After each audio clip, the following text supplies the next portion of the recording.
Assalamualaikum warahmatullahi wabarakatuh. Waalaikumsalam. Alhamdulillah, salatu wassalamu ala rasulillah Sayyidina Muhammadin, Allahumma salli wa sallim wa barik alaih, Ibni Abdillah wa ala alihi wa sahbihi wa mawala wa man tabi'ahu ila yaumil qiyamah. Wala hawla wala quwwata illa billahi, amma ba'd. Rabbi shrah li sadri wa yassir li amri wahlul 'uqdatam min lisani yafqahu qawli. Subhanaka la ilma lana illa ma 'allamtana innaka antal alimul hakim. Hadirin jamaah zuhur Masjid Raya Al-Azham yang mudah-mudahan dirahmati oleh Allah Subhanahu wa taala. Amin. Amin. Allahumma amin. Alhamdulillah, baru saja kita selesai melakukan ibadah salat zuhur berjamaah. Mudah-mudahan apapun ibadah kita diterima oleh Allah Subhanahu wa taala, dan mari sama-sama kita niati iktikaf kita dalam beberapa waktu ke depan dengan niatan thalabul ilm. Kita masih membahas tentang salatul musafir, salatnya musafir. Kalau pada Rabu yang lalu kita membahas salat qashar, maka saat ini kita akan membahas tentang salat jamak. Menjamak itu menggabung sholat dari dua waktu sholat yang berbeda. Pilihannya apakah sholat yang dimajukan disebut sebagai jamak takdim, atau sholatnya diakhirkan disebut sebagai jamak takhir. Misalnya zuhur dengan asar, apakah asarnya yang kita tarik di waktu zuhur jamak takdim, ataukah zuhurnya yang diakhirkan di waktu asar jamak takhir? Maghrib dan isya pun sama. Apakah isyanya ditarik masuk ke waktu maghrib jamak takdim, ataukah maghribnya yang diakhirkan di waktu isya jamak takhir? Polanya hanya dua, zuhur asar dan maghrib isya. Bapak nggak boleh bikin pola yang lain. Saya juga habis jamak Ustaz tadi, subuh sama zuhur. Di cuma zuhur asar maghrib isya. Sebetulnya sholat jamak tidak khusus untuk musafir, tidak. Ada yang tidak musafir, tapi juga di masa Nabi diberlakukan sholat jamak. Paling tidak kalau di masa Nabi kita lihat ada tiga hal Nabi melakukan jamak. Satu, bepergian. Dua, manasik haji, melakukan ibadah haji. Dan yang ketiga, di waktu hujan. Satu, bepergian. Kemarin sudah kita bahas, apakah nanti akan menjadi jamak saja ataukah digabung menjadi jamak qashar? Bisa, nggak ada masalah. Atau tidak bepergian. Di masa Rasul sampai saat ini dalam praktek ibadah haji di Arafah, zuhur dan asar dijamak, di Musdalifah maghrib dan isya dijamak. Itu kan bepergian juga, Zat? Oh enggak, bepergiannya sudah jauh hari dari Indonesia ke Tanah Suci, itu musafir. Tapi sampai di Tanah Suci sudah lebih 3 hari, namanya sudah berdomisili, sudah bermukim. Bahkan orang Mekah yang melakukan ibadah haji pun sama. Di Arafah zuhur dan asar dijamak, di Musdalifah maghrib dan isya dijamak. Jadi tidak hanya bepergian, prosesi ibadah haji juga membuat salat dijamak.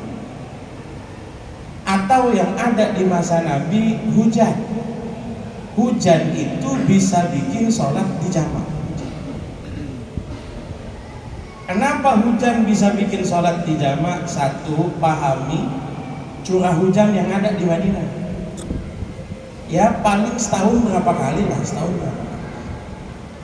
Jangan kemudian apa kita dapetin di hadis kita telan mentah-mentah, ya udah kita jamak hujan di Al-Azhar. Kalau di Indonesia musim hujan itu bisa 3 bulan 4 bulan. Masa kita pengen jamak sholat selama 3 bulan 4 bulan kan gitu. Kalau di Madinah itu hanya selama ya beberapa kali saja Nabi praktekin, dan khusus bagi orang yang sholat berjamaah di masjid yang kemudian merasa payah dengan adanya hujan itu? Satu, curah hujan yang ada di Madinah tidak sebanyak yang ada di Indonesia. Yang kedua, masjid di masa Nabi awal-awal atapnya tidak ada atapnya. Lantainya tidak ada. Bisa dibayangkan kalau hujan itu becek, Pak. Kalau kata orang kampung saya, belok.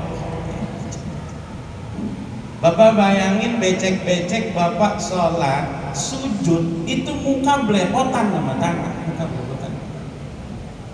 Nabi ngejaga umatnya supaya tetap semangat berjamaah. Kata Nabi, yang sudah datang sekarang nanti nggak usah datang lagi asar karena hujan mungkin masih akan berlangsung lama. Jadi sholatnya di jamaknya jamak takdim.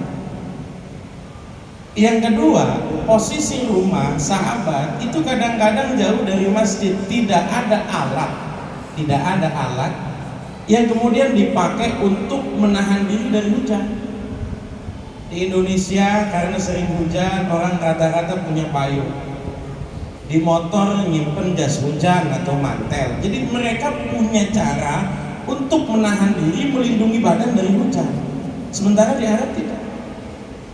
Maka kemudian Nabi bilang sholat boleh dijamak di waktu hujan, jamaknya jamak takdim. Ada orang pernah nanya sama saya, Ustaz, boleh nggak kita jamak sholat gara-gara hujan? Saya tanya, masjidnya di mana? Ini masjidnya, Ustaz. Rumah kamu di mana? Itu rumah saya, pagar hijau. Saya bilang sama dia, lu bagaimana sih? Masjid depan biji mata lu. Masjid depan biji matanya kelihatan masjid. Kalau di masa Nabi wajar orang kemudian nggak punya payung, masjid nggak ada atapnya, masjid nggak ada lantainya. Jaga supaya berjamaah tetap kondusif. Nabi bilang langsung kita jamak sekarang. Kalau kita praktekin zaman sekarang, relevansinya sudah tidak ada. Hadisnya ada. Jangan kalau disebut ada hadisnya langsung ditelan mentah-mentah. Hadisnya ada tapi relevan nggak untuk zaman sekarang? Saya kasih contoh 2 misalnya.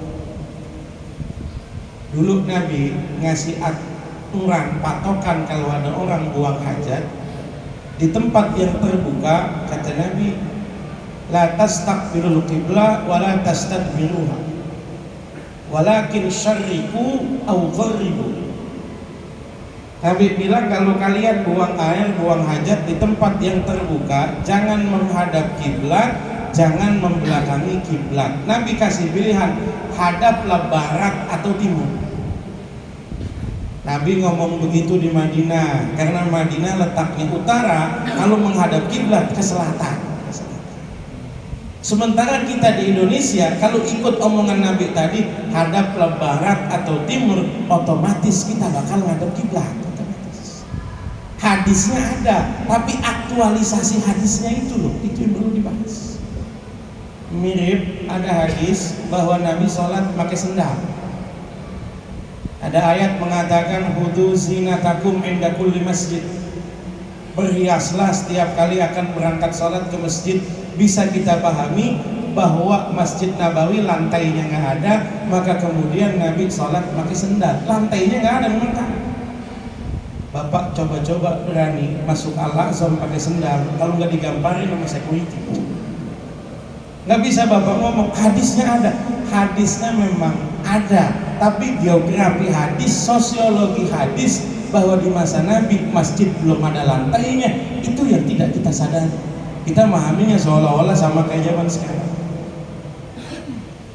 Lalu kemudian ketika di masa Nabi ini ada 3 macam orang yang diperbolehkan jamak.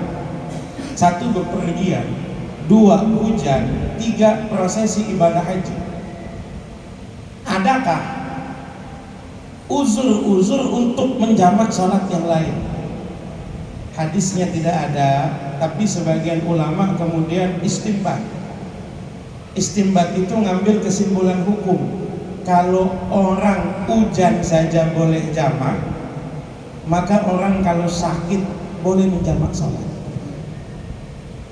Tapi sakitnya yang pantas Pak ya, sakitnya yang logis. Ustaz, saya lagi dirawat ini di rumah sakit ini, yang kalau habis minum obat ini ngantuk luar biasa.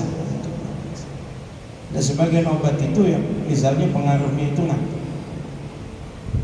Pemberian makan di rumah sakit nggak ada makan malam kan? Ada makan sore. Saya lumayan hafal karena pernah mondok di rumah sakit 31 hari. Jadi saya paham itu jam 6 sampai jam 7 jadwal makan, jam setengah 12 sampai setengah 1 jadwal makan, dan jam 5 jadwal makan. Nggak ada model kayak di kita pulang ngaji malam-malam jam 9 makan, nggak ada. Itu saya kalau minum obat itu langsung ngantuk. Saya punya pilihan sholat maghrib, minum obat, tidur. Nanti malam jam 2 bangun, setengah 3 bangun sholat isya. Pertanyaan pertamanya, masih hidup nggak kita sampai nanti setengah 3? Itu lah kita ketika tidur masih nyawa sama Allah. Bismika Allahumma ahya wa bismika amutu. Dengan namamu aku hidup, dengan namamu aku mati. Itu udah pasrahin nyawa. Maka apa yang saya lakukan? Saya sholat maghrib jamaah takdim, minum obat, sholat maghrib jamaah takdim, sholat isya. Boleh begitu? Boleh, asal sakitnya yang pantas ya, yang pantas. Saya pengen jamaah sholat, Ustaz. Emang apa? Lagi masuk angin pengen dikirikin biar enak langsung tidur. Ini yang kagak-kagak ini orang. Jadi harus sakitnya yang logis, sakit yang pantas. Kedua, bolehkah tidak sakit, tidak hujan, tidak ibadah haji, tidak bepergian menjamak sholat? Pertanyaan sering sekali, terutama ketika ada resepsi perkawinan. Saya datang misalnya bawain nikah, atau saya datang misalnya ngisi acara nikahan, itu rata-rata pertanyaan pertama orang nanya itu begitu, Ustaz, saya pengantin nanti boleh jamak sholat apa enggak? Kadang-kadang bukan cuma pengantinnya, itu kenapa walinya, orang tuanya itu nanya begitu dulu. Kalau saya boleh nggak Ustaz jamak? Kan saya juga dirias. Patokannya sederhana sebetulnya. Patokannya itu hajat. Kalau bisa patokannya bukan cuma hajat tapi masyaqqah. Masyaqqah itu bagaimana? Kalau tidak kita lakukan, kita merasa sulit sekali. Kalau saya nggak jamak, saya akan sulit sekali. Itu masyaqqah. Masyaqqah itu biasanya kalau dalam Al-Quran selalu digambarkan sakit atau bepergian. Wa in kuntum marda aw ala safarin, selalu begitu polanya itu. Boleh nggak orang itu hajatan menjamak sholat? Ini seolah semacam sudah ada fatwa umum begitu. Kalau hajatan boleh menjamak. Saya bilang situ ganti kostum berapa kali? Ini penting karena nanti berkaitan dengan pola orang makan dan pola orang sholat. Saya ganti kostum 3 kali. Oh, ganti kostumnya 3 kali. Kira-kira akan rencana ganti kostum jam berapa?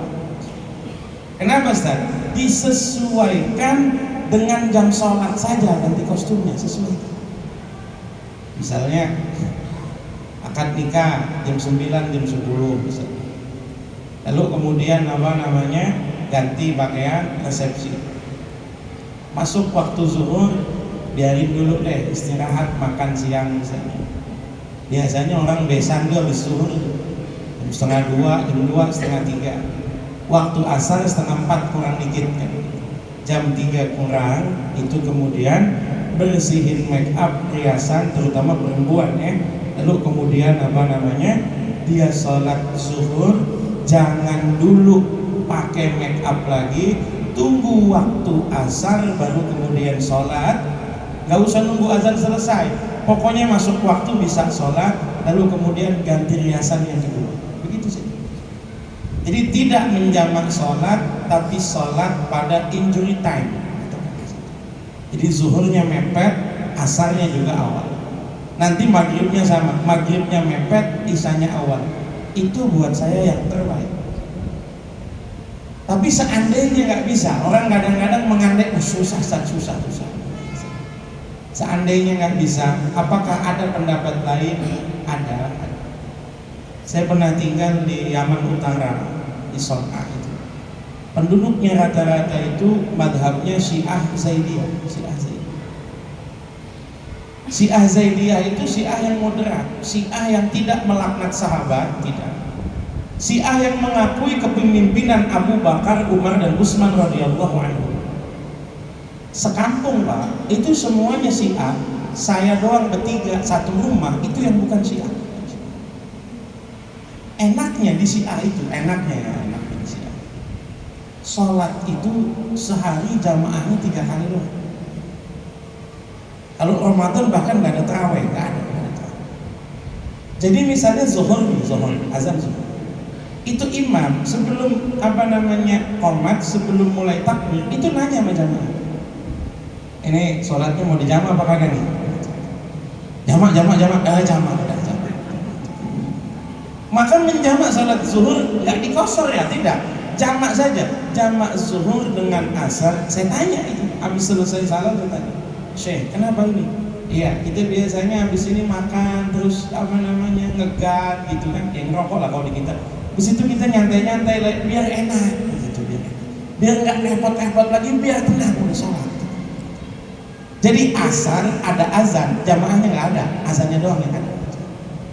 Maghrib nanti begitu sama. Maghrib nih mau sholat berjamaah itu imam nanya dulu, Isya mau dijamak kan? Ya semua milih jamak lah, jamak. Saya tanya, kenapa dijamak ini? Biar enak. Abis ini kita makan, nonton TV terus tidur gitu. Enak bener kata saya. Saya hampir 2 tahun tinggal begitu itu. Ya mau nggak mau ikut lah. Saya tanya, ini punya dasar atau tidak begitu? Tidak mungkin lah ada satu pendapat, senyeleneh apapun pendapat itu, kalau ulama yang melakukannya itu pasti ada dasarnya, pasti. Saya lama-lama penasaran juga, ya enak juga sih Pak. Ada nggak pendapat ini? Ada. Dicek ada hadisnya. Tapi pernah menjamak sholat tanpa hujan, tanpa pergi, tanpa ada kebutuhan apa-apa. Saya cek hadisnya, sahih ini hadisnya. Bahkan ada pendapat dalam mazhab Syafi'i, Imam Ibnul Munzir bilang, boleh tapi jangan dibiasakan. Kan orang nggak tiap hari kawin Pak, kagak. Nggak ada orang yang setahun 365 hari tiap hari hajatan, nggak ada. Dia hajatannya paling sekali, ya kalau mau nambah ya 2 kali, paling begitu kan. Maka ada relevansinya, ada pendapat yang menyatakan boleh, ada, tapi sebaiknya tidak. Sebaiknya kita sholat tadi pepetin zuhurnya begitu ya. Wallahu a'lam bishawab. Hadanallahu wa iyyakum ajma'in. Assalamualaikum warahmatullahi wabarakatuh.